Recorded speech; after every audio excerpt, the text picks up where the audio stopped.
अबको राजा ज्ञानेन्द्र नै हुन्। अबको राजा ज्ञानेन्द्र नै हुन्, किनकि सत्ताबाट उहाँलाई नै हटाइएको र राजा ज्ञानेन्द्रलाई जसरी हटाइयो, जुन तिगडमले हटाइयो, जुन किसिमको छलकपटले हटाइयो, जुन किसिमका विदेशी शक्तिहरू लागेर हटाइयो, त्यसले मुलुकको राष्ट्रियता आज कहाँ पुग्यो। पारसले आफैले भन्नुभएको छ कि म राजा हुन जन्मेको होइन, मेरो राजा हुने इच्छा छैन भनेर उहाँले पटक पटक भनिसक्नु भएको छ। म त गणतन्त्रवादी हुँ, मैले पटक पटक भनेको छु। मैले गणतन्त्रको लागि फाइट गरेर म गणतन्त्रको लागि जेल बसेर मान्छु। तर आज मुलुक क्राइसिसमा परेको कारणले गर्दाखेरि युवाले हामी युवा हौँ, यी बुढा खडाहरू केही काम छैन, यिनीहरूको पढे लेखाका मान्छेको केही काम छैन भन्ने हो भने शिक्षा विद्वतालाई नै निमित्यान्न पारेर त्यसप्रति नै आक्रोश व्यक्त गरेर मुलुक बन्दैन।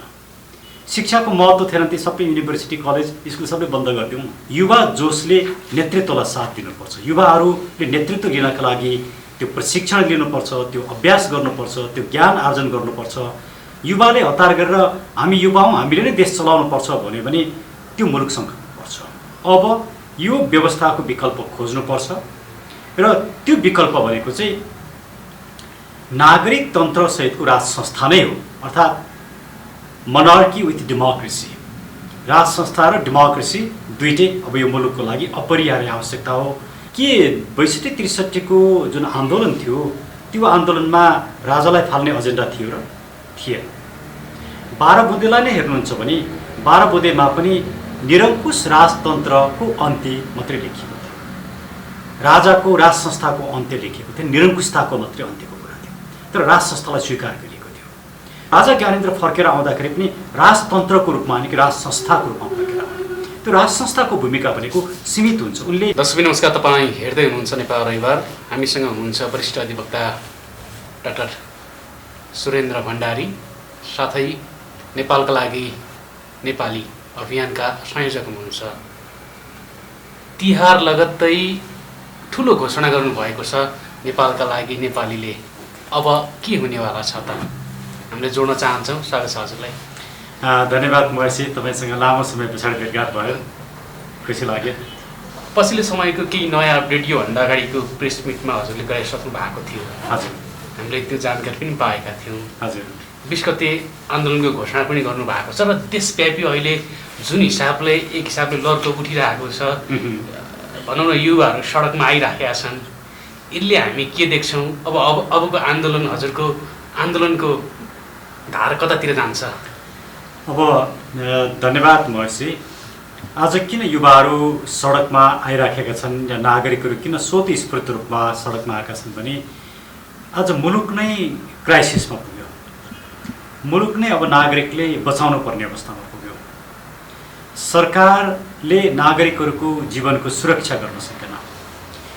कोभिडमा पनि भ्रष्टाचार यतिसम्म भयो कि 150 रुपियाँ पर्ने लाइफ बोय साबुनलाई 3700-3800 रुपियाँसम्ममा खरिद गरेका कुराहरू छापामा आए। यसले के देखाउँछ भने यो अहिलेको वर्तमान सत्ता र सरकारले नागरिकको जीवन पनि रक्षा गर्न नसक्ने, राष्ट्रियता पनि बचाउन नसक्ने र डेमोक्रेसीको पनि संरक्षण गर्न नसक्ने भनेपछि यो सिस्टम र यो सरकार नै असफल भए। त्यो असफल भएको सिस्टम र सरकारको विकल्प खोज्नका लागि युवाहरू सडकमा आएका हुन्। अब यो जुन स्वतस्फूर्त रूपमा नागरिकहरू सडकमा आएका छन्, यो क्रम चाहिँ रोकिँदैन। यसले एउटा स्पष्ट सन्देश दिएको छ। त्यो सन्देश के हो भने अब यो व्यवस्थाको विकल्प खोज्नुपर्छ र त्यो विकल्प भनेको चाहिँ नागरिक तन्त्रसहितको राज संस्था नै हो, अर्थात् मोनार्की विथ डेमोक्रेसी। राज संस्था र डेमोक्रेसी दुइटै अब यो मुलुकको लागि अपरिहार्य आवश्यकता हो। डेमोक्रेसीलाई मात्रै समातेर राज संस्थालाई छोडियो भने पनि मुलुकका राजनीतिक समस्याहरू, राष्ट्रियताको कुरा बचाउन नसकिने रहेछ। राजनीति नै भ्रष्टाचारमा दलदलमा फस्दो रहेछ, राजनीति नै व्यापार बन्दो रहेछ, या मुलुक नै लुटतन्त्रको शिकार बन्दो रहेछ। त्यसैले यो मुलुकलाई निर्माण गर्नका लागि महत्त्वपूर्ण भूमिका खेलेको त्यो राज संस्थालाई हामीले अन्त्य गर्न हुँदैन। त्यसको पनि भूमिका छ, त्यसको पनि महत्त्व छ। त्यो भूमिका र महत्त्वलाई स्वीकार गर्नुपर्दछ भन्ने अहिलेको आवाज हो र त्यही आवाजको रिफ्लेक्सन हाम्रो आन्दोलन पनि हो। अहिलेको जुन हिसाबले आवाज चर्किरहेको छ, यो आवाज अन्तिम निर्णय हुन पुग्छ या के लाग्छ हजुरलाई? नागरिकभन्दा शक्तिशाली कोही पनि हुँदैन। जब नागरिकले परिवर्तन चाहन्छन् त्यो परिवर्तनलाई कसैले पनि रोक्न सक्दैन। नागरिकले नै चाहेनन्, नागरिकको नै चाहना र इच्छा छैन भने परिवर्तन हुँदैन। तर नागरिक जब परिवर्तनको पक्षमा उभिन्छन् त्यो परिवर्तनलाई कुनै पनि शासकले, कुनै पनि शक्तिले रोक्न रोकेको दुनियाँमा कहीँ पनि उदाहरण छैन। त्यसैले मुख्य प्रश्न के हो भने अहिले के देखिँदैछ भने नागरिकहरूले आन्दोलनका माध्यमबाट आफ्ना चाहनाहरू जाहेर गरेका छन्। यो चाहनाको जुन जाहेर छ यो एउटा विस्फोटक अवस्थामा पुग्यो भने सजिलैसँग यो सत्ता र यो सरकार चाहिँ असफल हुन्छ र परिवर्तन हुन्छ।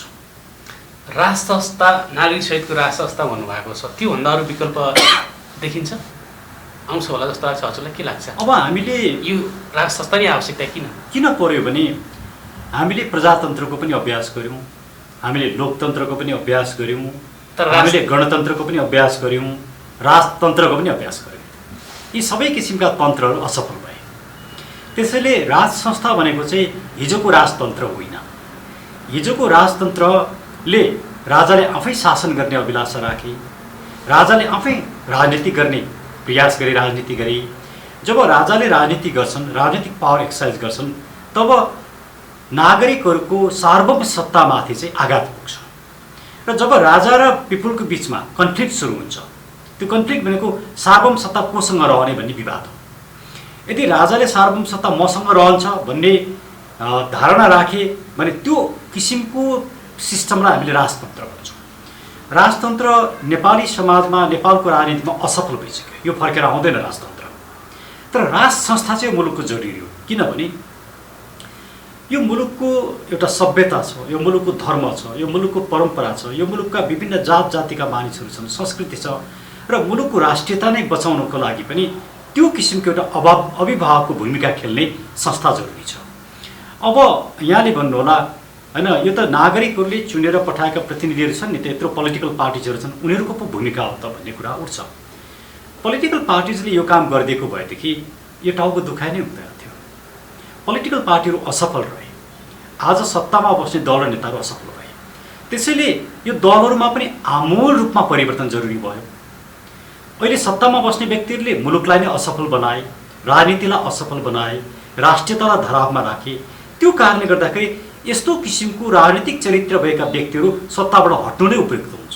सबभन्दा राम्रो त उहाँहरू आफैले बुझेर अहिले वर्तमानको राजनीतिक परिस्थितिको नेपालमा जुन अवस्था भइराखेको छ त्यसको विकल्प राज संस्था हो। त्यसको विकल्प किन राज संस्था हो भने यो मुलुकको निर्माणलाई हामीले हेर्नुपर्छ। यो मुलुकको निर्माणमा तीनटा शक्तिले यो मुलुकको निर्माण गरे। एउटा नागरिक, अर्को नेपाली सेना र अर्को राजा। यी तीनटा शक्ति जब एक ठाउँमा आउँछन् तब मुलुकको राष्ट्रिय अस्मिता, स्वाभिमान, सार्वभौम सत्ता सधैँ बचेको छ। जब यी तीनटा शक्ति छिन्न भिन्न हुन्छन् तब मुलुकको राष्ट्रियतामा क्राइसिस आयो। त्यो कारणले गर्दा मुलुकको राष्ट्रियताको यो जुन सङ्कट छ त्यसलाई बचाउनको लागि राज संस्था जरुरी छ। एक। दोस्रो कुरा, हाम्रो यो जियो पोलिटिक्समा हेड अफ द स्टेट चाहिँ राजनीतिक रूपमा विभाजित, एउटा राजनीतिक सिद्धान्तलाई बोक्ने, एउटा पार्टीलाई बोक्ने, एउटा पार्टीको गुटलाई बोक्ने व्यक्ति हेड अफ द स्टेट भयो भने त्यसले निष्पक्ष भूमिका खेल्न सक्दो रहेन रहेछ। ऊ आफै विभाजित हुँदो रहेछ। यसरी राजनीतिक रूपमा विभाजित व्यक्ति हेड अफ द स्टेट भएपछि त्यसले मुलुकलाई एउटा मार्गदर्शन गर्न सक्दो रहेन रहेछ भन्ने कुरा अहिलेको हामीले यो गणतन्त्रको अभ्यासबाट छर्लङ्ग भयो। अब त्यसको विकल्प के त? केही व्यक्तिहरू पनि छन्, केही व्यक्तिहरू भनिरहेका छन् नेकपा फोहोरी खेल खेले पनि, काङ्ग्रेसले फोहोर खेल खेले पनि, अन्य कुनै पार्टीले त्यस्तो खेल खेले पनि, तर राज संस्थाको विकल्पमा हामी स्वयं आफै युवाहरू पनि छौँ भन्ने व्यक्तिहरू पनि छन् नि, के भन्नुहुन्छ? अब कस्तो हो भने युवाहरूको जोस हुन्छ, जाँगर हुन्छ, युवाहरूले आन्दोलनमा महत्त्वपूर्ण भूमिका खेल्छन्। तर शासन गर्ने कुरा र मुलुकलाई रूपान्तरण गर्ने कुरा र मुलुकको समृद्धि र विकास गर्ने कुरा र मुलुकका समस्या समाधान गर्ने कुरा युवा जोसले मात्रै हुँदैन। युवा जोसले नेतृत्वलाई साथ दिनुपर्छ। युवाहरूले नेतृत्व लिनका लागि त्यो प्रशिक्षण लिनुपर्छ, त्यो अभ्यास गर्नुपर्छ, त्यो ज्ञान आर्जन गर्नुपर्छ। युवाले हतार गरेर हामी युवा हौँ, हामीले नै देश चलाउनु पर्छ भन्यो भने त्यो मुलुकसँग पर्छ। त्यसैले युवा भोलिको नेता हो, भोलिको नेतृत्व। युवा त्यसको लागि तयार हुनुपर्छ। युवाले थुप्रै कुराहरू सिक्नुपर्छ, तर युवालाई पनि सँगसँगै लिएर हिँड्नुपर्छ।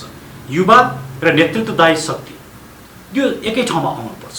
युवाले हामी युवा हौँ, यी बुढा खडाहरू केही काम छैन, यिनीहरूको पढे लेखाका मान्छेको केही काम छैन भन्ने हो भने शिक्षा विद्वतालाई नै निमित्यान्न पारेर त्यसप्रति नै आक्रोश व्यक्त गरेर मुलुक बन्दैन। शिक्षाको महत्त्व थिएन ती सबै युनिभर्सिटी कलेज स्कुल सबै बन्द गरिदिउँ।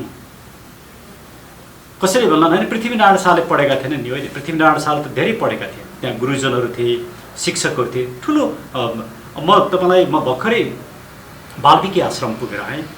वाल्मीकि आश्रममा लव र कुशलेलाई उनीहरू एउटा विद्या होइन, 88वटा विद्या उनीहरूले पढेका रहेछन्। मैले चाहिँ त्यो बेलाको शिक्षा र अहिलेको शिक्षाको तरिका फरक छ, तर शिक्षा जरुरी छ। त्यसैले हामीले शिक्षा विद्वता अध्ययन र अनुभव भएका व्यक्तिहरूलाई तिरस्कार गरेर शासन सत्ता चलाउँछौँ भन्ने हो भने त्यसले निकास दिन सक्दैन।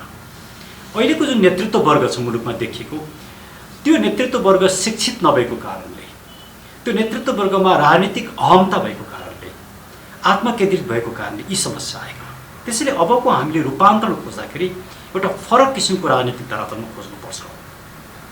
त्यसले युवाले मात्रै निकास दिन सक्दैन, तर युवा अपरिहार्य शक्ति हो। तर पछिल्लो समयमा जनताले योभन्दा अगाडि महाकाली सन्धिमा जसरी जुन पार्टीगत हिसाबमा लागेका व्यक्तिहरूले अहिलेका भनौँ न पोलिटिकल पावरमा हुनुहुन्छ, उहाँ सत्तामा हुनुहुन्छ, उहाँहरूले जसरी महाकाली सन्धि गरेका थिए, जनताले पछि उहाँलाई स्वीकारेर बहुमतको झोलाले ल्याइदिए। जसरी जनतालाई पछिल्लो समयमा जुन हिसाबले ललितप देखाइएको छ, त्यो पनि अहिले दसैँ दीपावलीको शुभकामना सन्देश मित्र राष्ट्रले पठाउँदाखेरि त्यहाँ देखिएन। योभन्दा अगाडि नक्सा पारित भएको थियो। र जनताहरू बारम्बार जसले जसरी झुक्क्याए पनि लास्टमा उसैलाई विश्वास गर्ने भएका छन्। कसरी सुधार्न सकिन्छ, कसरी राष्ट्र संस्था हामीले फर्काउँछौँ भनेर जनताहरू विश्वास गर्लान् जस्तो लाग्छ हजुरलाई? योभन्दा अगाडिको मुभमेन्टबाट हेर्दाखेरि पनि केही उदाहरण पाउन सक्नुहुन्छ? त्यसमा 2-3वटा कारणहरू छन्। एउटा कारण जुन बेला महाकाली सन्धि भएको थियो त्यो बेला मुलुकमा सामाजिक सञ्जाल थिएन, तपाईँ जस्ता मिडिया थिएन, नागरिकहरूलाई सूचना प्रवाह गर्ने जुन एउटा सञ्चार जगत छ त्यो ज्यादै सीमित थियो। त्यसले गर्दाखेरि ती व्यक्तिहरूले नागरिकहरूलाई ढाक्न सक्नु भयो। आज त्यति सजिलो छैन। आज सत्ताले गरेका धेरै गलत कामहरू बाहिर किन आयो भन्दा मिडिया सशक्त भएको कारणले। सबै 100% कुरा आएका छैन, तर जति कुरा आएका छन् मिडियाको कारणले थाहा पाइएको छ। आज मिडिया सशक्त छ। हिजोको अवस्थामा जब महाकाली सन्धि भयो, मुलुकमा शिक्षित भर्खर डेमोक्रेसी आएको थियो, शिक्षाको स्तर पनि त्यति धेरै विकास भइसकेको थिएन, युवाहरू पनि धेरै शिक्षित थिएनन् र धेरै कम्पिटेन्सी पनि थिएन। त्यो कारणले गर्दाखेरि पनि उनीहरू नागरिकहरूलाई ढाक्न सफल भए। तर अहिले नागरिकहरूले बुझेको अवस्था छ र अहिले त कस्तो अवस्था भयो भने उहाँहरू टेस्टेड भइसक्नुभयो। उहाँहरू एकपछि अर्को असफलता र जसलाई सत्ता चलाउन नागरिकले विश्वास गरेर आफ्नो मत दिएका थिए उनीहरू नै आज कुर्सीको छिनाझाप्टीमा लागेका छन्। 5 वर्षसम्म उहाँहरूले छिनाझाप्टी नगरिकन मुलुकलाई सुशासन दिएर चलाएको भएदेखि त फेरि पनि अर्कोचोटि उहाँहरूलाई मत दिन्थे नि नागरिकले। तर उहाँले त्यो गर्न सक्नु भएन। नागरिकको विश्वासलाई, सार्वभौम सत्ता सम्पन्न नागरिकको विश्वासलाई धोका दियो। यो कारणले गर्दाखेरि आज नागरिकले कुरा बुझेका छन्। तर तपाईँको प्रश्न के हो भने फेरि अर्को नयाँ शक्तिलाई किन विश्वास गर्ने त? कसरी विश्वास गर्ने त? जुन जोगी आए पनि कानै चिरेका भन्ने जुन कुरा छ। तर राज संस्थाको पनि जनताले योभन्दा अगाडि टेस्ट लिइसकेका छन्। अहिले पनि जनताको आइडियोलोजी मेरो फलानु राज संस्थाको यो भन्ने त्यो निश्चित छैन। योभन्दा अगाडि ज्ञानेन्द्र शाहको पनि स्वाद चाखिसकेका हुन्। त्यसगरी अर्को व्यक्ति हुनुहुन्छ, उहाँको सुपुत्र पनि हुनुहुन्छ, पारस हुनुहुन्छ, उहाँको क्रियाकलापको बारेमा पनि जनतालाई राम्रोसँग जानकारी छ। राज संस्था फर्किएपछि कसलाई स्वीकार्ने भन्ने हुन्छ, जनताले कसलाई स्वीकार्ने? किनकि राम्रो प्रश्न राख्नुभयो महेशजी। सबभन्दा पहिला के हो भने हामीले सैद्धान्तिक कुरा बुझ्नुपर्छ। निषेधको राजनीतिले राजनीतिक प्रश्नहरू समाधान हुँदैन। हामीले यी अहिलेका दलहरू र नेताहरूले गल्ती गरे भन्नुको अर्थ दलहरूमाथि प्रतिबन्ध लगाउने, दलको अन्त्य गर्ने होइन। दलको विकल्प दलै हो। डेमोक्रेसीको विकल्प डेमोक्रेसी नै हो। डेमोक्रेसीलाई हामी नागरिक तन्त्र भन्ने गर्छौँ। प्रजातन्त्र र लोकतन्त्र भन्ने शब्दले डेमोक्रेसीलाई चित्रण गर्न सकेन। त्यसैले नागरिक तन्त्रको विकल्प नागरिक तन्त्र नै हो। अब मैले यो उदाहरण किन दिएको भने तर उहाँहरूभित्रका गलत क्रियाकलापलाई हटाउनु पर्यो, गलत नेताहरूलाई हटाउनु पर्यो, सिस्टममा भएका दोषहरूलाई हटाउनु पर्यो। तर राजालाई हामीले जसरी फाल्यौँ, नेपालमा दुईटा पर्सपेक्टिभ लियो कि 62-63 को जुन आन्दोलन थियो त्यो आन्दोलनमा राजालाई फाल्ने एजेन्डा थियो र थिएन। 12 बुँदेलाई नै हेर्नुहुन्छ भने 12 बुँदेमा पनि निरङ्कुश राजतन्त्रको अन्त्य मात्रै लेखिएको थियो, राजाको राज संस्थाको अन्त्य लेखिएको थियो, निरङ्कुशताको मात्रै अन्त्यको कुरा थियो। तर राज संस्थालाई स्वीकार गरिएको थियो। तपाईँ यो मुलुकका राजनेताहरू हेर्नुहोस्, मदन भण्डारलाई हेर्नुहोस्, विश्वेश्वर प्रसाद कोइरालालाई हेर्नुहोस्, इभन गिरिजा प्रसाद कोइरालालाई नै हेर्नुहोस्, उहाँहरू सबैले राज संस्था स्वीकार गरेको पनि। किन उहाँहरूले स्वीकार गर्नुभयो त भन्दाखेरि हाम्रो मुलुकको जियो पोलिटिक्स जुन छ, हामी दुईटा ठुला छिमेकीहरूको बिचमा छौँ र युरोपियनहरू अमेरिकनहरूको इन्ट्रेस्ट पनि यहाँ छ। यसको जियो पोलिटिक्समा हेड अफ द स्टेट चाहिँ पोलिटिक्सभन्दा माथि उठेको, राजनीतिमा सक्रिय नहुने, राजनीतिमा इन्भल्भ नहुने त्यस्तो संस्था चाहिन्छ।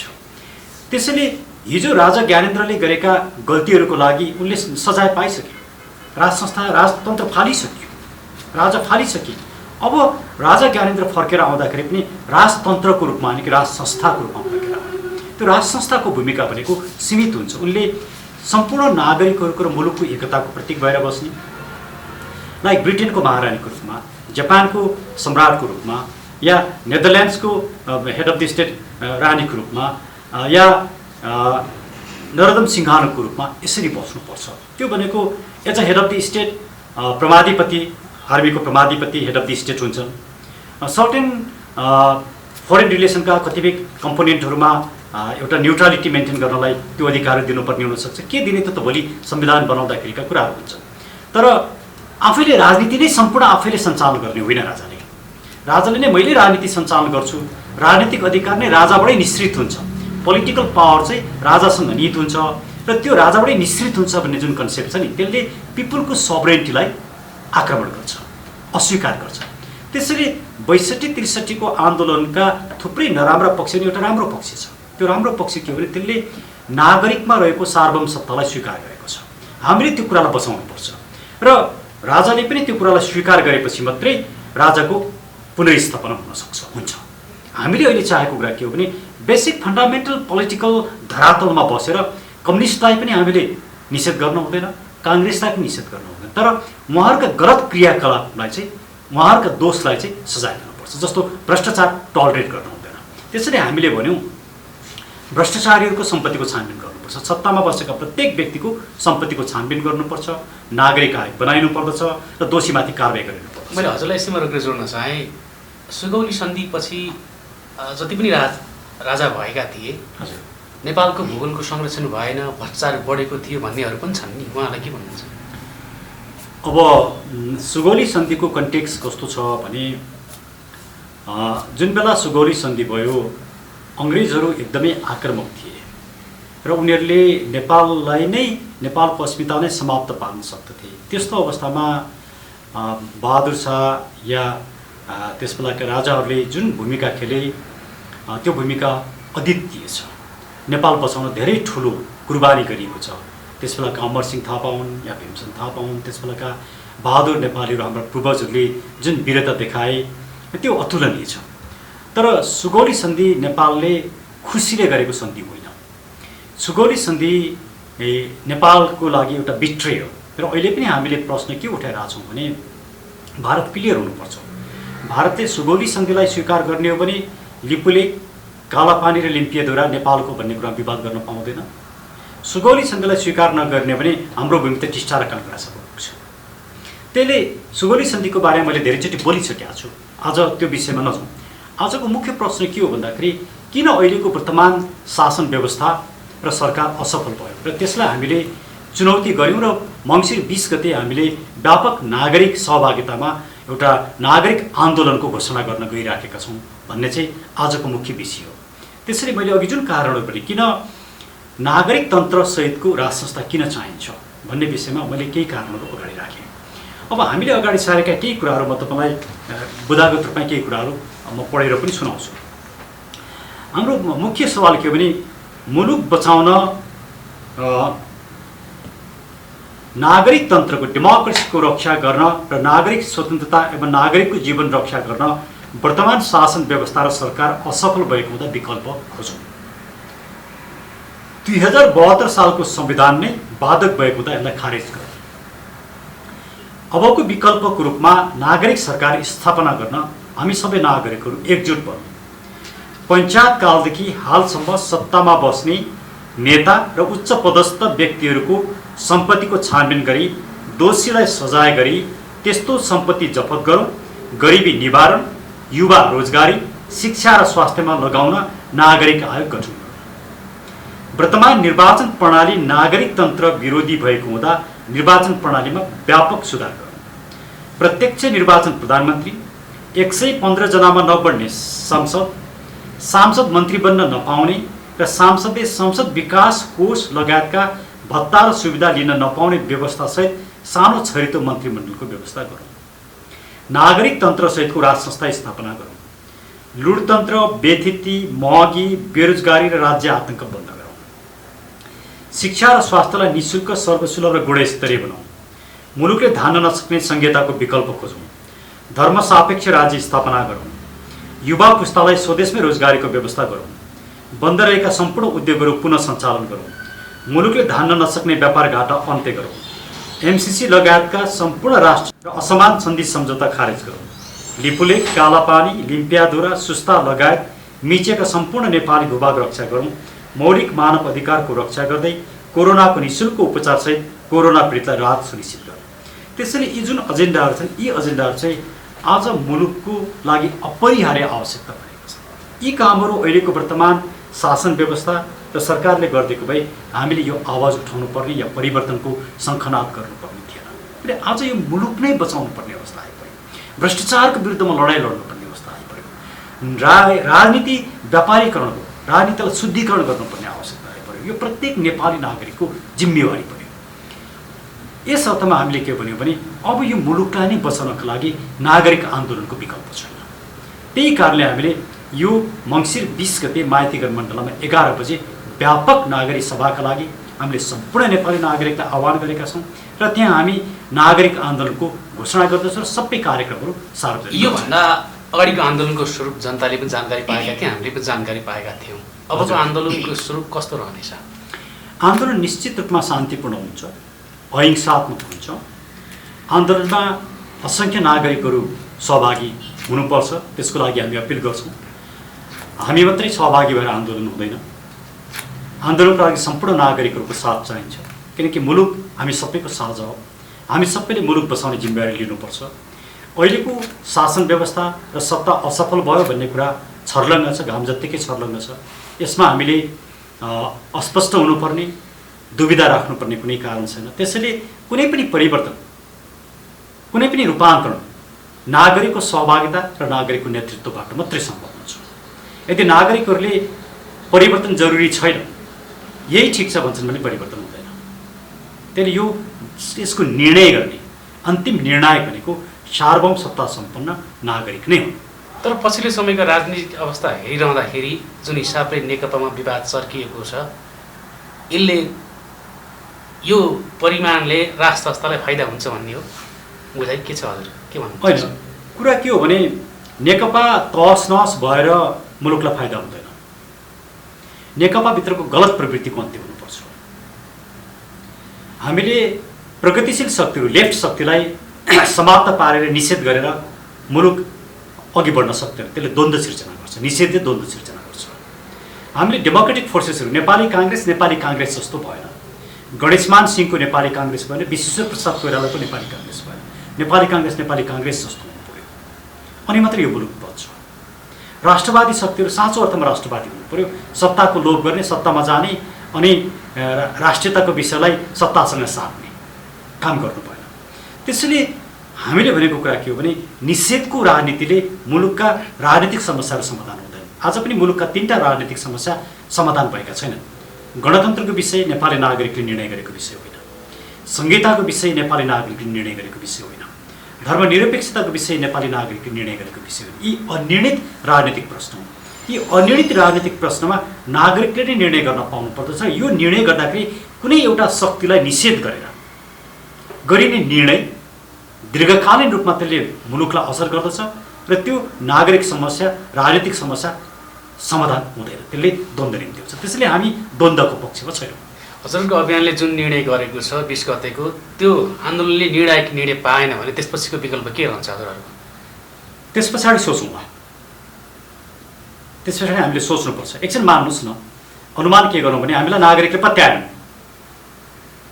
हामी असफल भयौँ 20 गते। यसको अर्थ हामी मात्रै असफल हुँदैनौँ, राष्ट्रवादी शक्तिहरूलाई नै यसले असर गर्छ।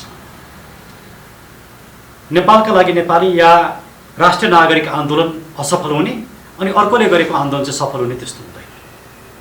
यो हामी सबैको लागि एउटा चुनौतीको विषय, मुलुक बचाउने र मुलुकलाई माया गर्ने सम्पूर्ण शक्तिहरूको लागि यो चुनौतीको विषय। हामी असफल हुँदा अरूहरू पनि असफल हुन्छन्, किन यो मुलुकको एजेन्डा हो। यो एजेन्डा असफल हुने कुरा या व्यक्ति असफल हुने कुरा होइन, सुरेन्द्र भण्डारी महत्त्वपूर्ण कुरा होइन, या बालकृष्ण न्यौपाने महत्त्वपूर्ण कुरा होइन, या फलाना व्यक्ति महत्त्वपूर्ण कुरा एजेन्डा।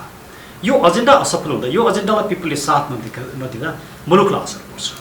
त्यसैले आज प्रत्येक नेपाली नागरिकहरूले व्यक्तिलाई होइन एजेन्डालाई साथ दिनु पर्यो। तर त्यो एजेन्डालाई निष्कर्षमा पुर्याउने नेतृत्व हामी लिन्छौँ, हामी त्यो जिम्मेवारी हामी लिन्छौँ, हामी त्यसमा पछि हट्दैनौँ, त्यसलाई निष्कर्षमा पुर्याउँछौँ, त्यो प्रतिबद्धता हामी जाहेर गर्छौँ। अबको राज संस्थाले पारस ज्ञानेन्द्र शाह बाहेक अरू कुनै व्यक्तिलाई विकल्प देख्नु भएको छ त्यही सङ्गठन? हजुर, पारसले आफैले भन्नुभएको छ कि म राजा हुन जन्मेको होइन, मेरो राजा हुने इच्छा छैन भनेर उहाँले पटक पटक भनिसक्नु भएको छ। त्यसैले उहाँलाई विवादमा तान्नुपर्ने हामी जरुरी देख्दैनौँ। जसले म राजा हुन्न भन्नुभएको छ उहाँको विषयमा छलफल गर्नु जरुरी छैन। राजा ज्ञानेन्द्रको विषयमा अबको राजा ज्ञानेन्द्र नै हुन्, किनकि सत्ताबाट उहाँलाई नै हटाइएको र राजा ज्ञानेन्द्रलाई जसरी हटाइयो, जुन तिगडमले हटाइयो, जुन किसिमको छलकपटले हटाइयो, जुन किसिमका विदेशी शक्तिहरू लागेर हटाइयो, त्यसले मुलुकको राष्ट्रियता आज कहाँ पुग्यो, आज मुलुक कहाँ पुग्यो भन्ने कुरा देखाउँछ।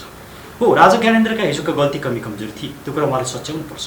उहाँका विभिन्न समयका वक्तव्यहरू हेर्नु भने उहाँले गल्ती महसुस गर्नुभएको छ, त्यो कुरा प्रष्ट रूपमा बोल्नु भएको छ उहाँले, र अझै पनि बोल्नुपर्छ।